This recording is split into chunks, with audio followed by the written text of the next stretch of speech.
এক চোর একটি মুরগি চুরি করে মসজিদের ইমাম সাহেবের কাছে যায় বলল, হুজুর, এই মুরগিটা আমি চুরি করেছি। চুরি করার সময় আমার অন্তরে কোনো ভয় ছিল না। এখন আমার মনে হচ্ছে আমি অনেক বড় একটি ভুল করে ফেলেছি। হুজুর, দয়া করে মুরগিটা রেখে আমাকে পাপ মুক্ত করে দিন।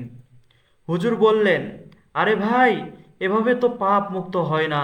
যার মুরগি চুরি করেছেন, মুরগিটা তাকে ফেরত দিতে হবে, তাহলে পাপ মুক্ত হয়ে যাবেন।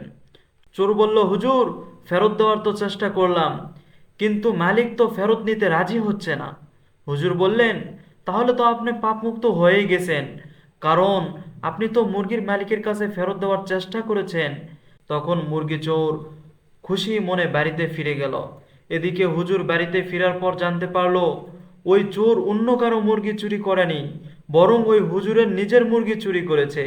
তখন হুজুর মাথায় হাত দিয়ে বলল, আল্লাহ, জীবনে বহু চোরের কথা শুনেছি, কিন্তু এরকম উকিলের মতো বুদ্ধিমান চোরের কথা শুনিনি।